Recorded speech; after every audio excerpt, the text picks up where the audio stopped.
এই সংস্কারে আমরা তোমাদেরকে শেষ অনুরোধ করতে চাই ভাইয়েরা, আমার প্রিয় ছোট ভাইয়েরা, আমাদের সময়ও বলতে হবে শেষ, কারণ আমাদের আর তেমন কিছু দেওয়ার নেই, আমাদের আর নেওয়ারও কিছু নেই, দেওয়ারও কিছু নেই, কিন্তু তোমাদের আছে।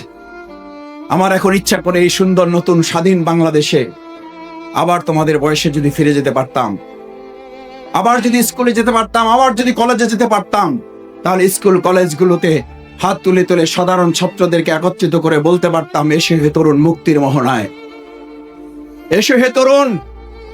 মীর মুগ্ধ যেমন বলেছিল, পানি লাগবে ভাই, পানি লাগবে।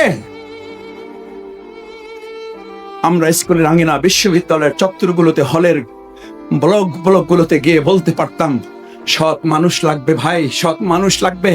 আছে বাংলাদেশ জামাত ইসলামী, ইসলামী ছাত্র শিবিরের কাছে আছে। আজকে যে দায়িত্বে যারা আছেন, অন্তর্বর্তীকালীন সরকার, তাদের সবচেয়ে বড় সংকট, তারা বলছেন ভাই কি করব, ডানে তাকালে দুর্নীতি, বামে তাকালে দুর্নীতি, সামনে তাকালে দুর্নীতি, পিছনে তাকালে দুর্নীতি, একটা ভালো জায়গা পাওয়া যাচ্ছে না।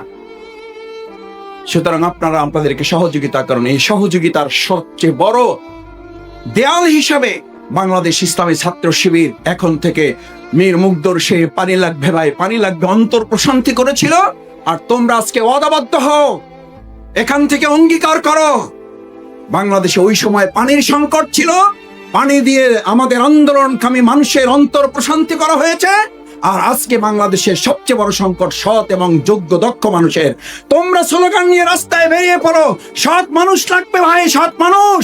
বাংলাদেশ ইসলামী ছাত্র শিবির তৈরি করছে, এই দিন সৎ মানুষ, সুন্দর একটা বাংলাদেশ বিনির্মাণে আমরা আপনাদের পাশে আছি।